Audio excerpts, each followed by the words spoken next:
રહ્યા છો એસ્ટ્રો 9 એ કાર્યક્રમ કે જેમાં આપને મળવાનો છે વર્ષ 2024 નું ભાગ્ય મંત્ર. નમસ્કાર, હું છું જયેશ અને આ ભાગ્ય મંત્ર થકી 2024 નું વર્ષ આપના માટે કેવું રહેશે, વિશ્વ માટે કેવું રહેશે, તમામ મુદ્દા અમે આપની સમક્ષ લઈને આવી ગયા છીએ.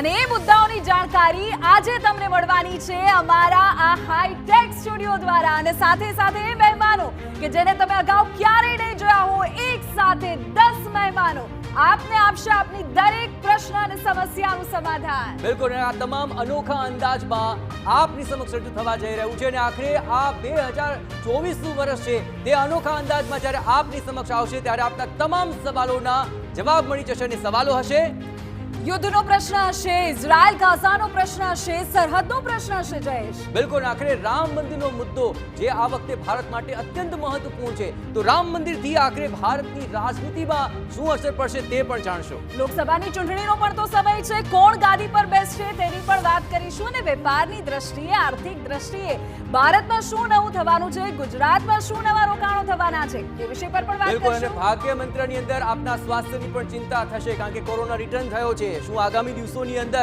તે વધારે કનડગત કરશે કે કેમ? અને હા, કુદરતી આફતો કંઈ પરેશાન તો નહીં કરે ને?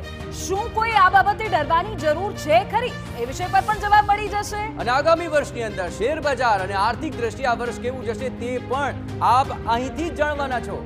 અને હા, કઈ રાશિના જાતકોએ થોડું સાવચેત રહેવાની 2024માં જરૂર છે એ પ્રશ્નનો જવાબ પણ મળી જશે. બિલકુલ, રાશિ અનુસાર અને સાથે સાથે આપની નોકરી, આપના સંતાનો, તેમનું શિક્ષણ, આ તમામ બાબતો સાથે તૈયાર થઈ જાઓ અમારો આ કાર્યક્રમ જોવા માટે કે જેનું નામ છે એસ્ટ્રો 9 2024 નું ભાગ્ય મંત્ર.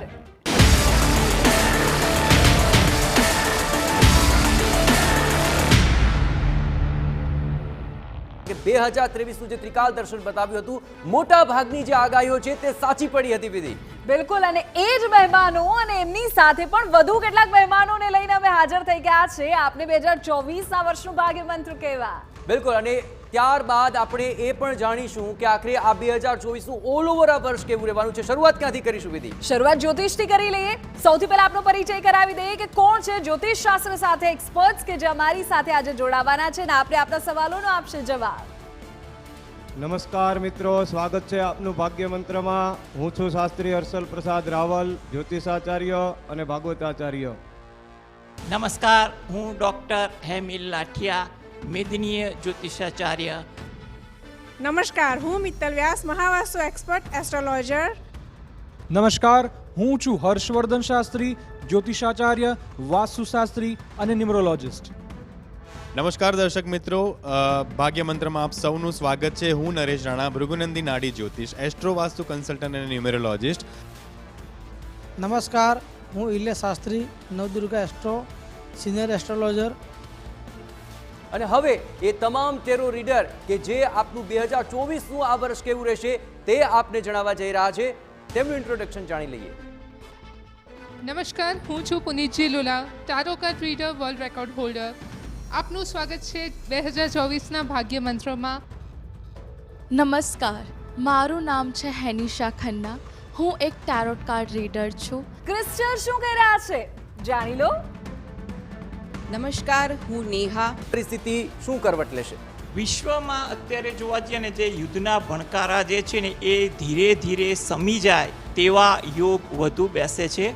કારણ કે મેદનીય જ્યોતિષના કેટલાક નિયમો આપણે ગણતરી કરીએ તો એમાં જે ગ્રહણ જે છે, 4 ગ્રહણ જે છે, એ 4 ગ્રહણમાં 2 સૂર્યગ્રહણ, 2 ચંદ્રગ્રહણ છે. એ ગ્રહણ દરમિયાન જે ગ્રહોની યુતિ છે, દ્રષ્ટિ સંબંધ છે અને જે નક્ષત્રના યોગ છે એ વધુ ગંભીર પરિણામ વિશ્વમાં આપે તેવું લાગતું નથી. પ્લસ ગુરુ જે મે મહિનામાં રાશિ બદલે છે, એ રાશિ બદલે એટલે ગુરુચારની દ્રષ્ટિએ પણ જોવા જઈએ ને તો વિશ્વમાં જે યુદ્ધની જે અત્યારે પરિસ્થિતિ છે ને ઘણી સમી જાય તેવું બની શકે છે. અને તેમાં પણ જે ઇઝરાયલ અને હમાસ વચ્ચેના યુદ્ધ છે એની પરિસ્થિતિ તો મે 2024 પછી વધુ સમી જાય તેવા પણ યોગ બની રહે છે. એટલે કે વિશ્વમાં જોવા જઈએ ને તો વૈશ્વિક કુંડળીની દ્રષ્ટિએ, સંવત્સરની દ્રષ્ટિએ ગણતરી કરીએ અને મેદનીય જ્યોતિષના જે ઘણા આમાં રૂલ્સ છે એ રૂલ્સ મુજબ જોવા જઈએ ને તો વિશ્વમાં યુદ્ધની જે ગંભીર પરિસ્થિતિ થવાની શક્યતાઓ તો નહીવત છે. આશકારો અત્યારે ચોક્કસ એ જ થઈ રહ્યો છે કે હાશ, કારણ કે ઘણા સવાલો હતા. લોકો એવું કહેતા હતા કે શું ત્રીજું વિશ્વયુદ્ધ થઈ જશે, અન્ય દેશો આમાં ઝંપલાવશે. આપને શું લાગે છે નિલેશભાઈ, શું થશે આ વખતે? તો અત્યારે જે પ્રકારે વાત થઈ કે આ વખતે 4 ગ્રહણ છે, એમાં 2 ગ્રહણ છે સૂર્યગ્રહણ અને 2 છે ચંદ્રગ્રહણ. એમાંના 1 ગ્રહણ ફક્ત ભારતમાં દેખાવાનું છે, બાકી 3 ગ્રહોની અસર આ વખતે નહીવત છે.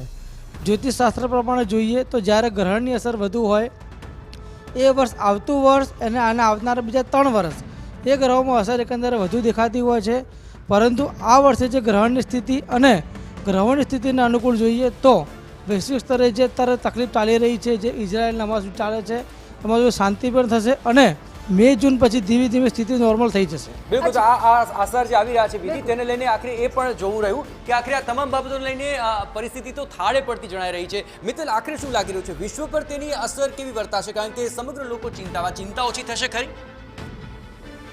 ચોક્કસથી જયેશ, કેમ કે 2024નું જે આ ભાગ્ય મંત્ર આપ બતાવી રહ્યા છો એમાં પણ હું એ કહેવા માંગીશ કે 2024 એ ઘણી બધી આપણને શાંતિ, સહાનુભૂતિ અને આપણને એવા નવા રસ્તાઓ આપવા જઈ રહ્યું છે કે જે આપણે વિચાર્યું જ નહીં હતું. કેમ કે 2023માં પણ જોઈએ તો આપણે G20 જેવા સમિટો યોજીને આપણે ભારતનું એક નામ થયું છે.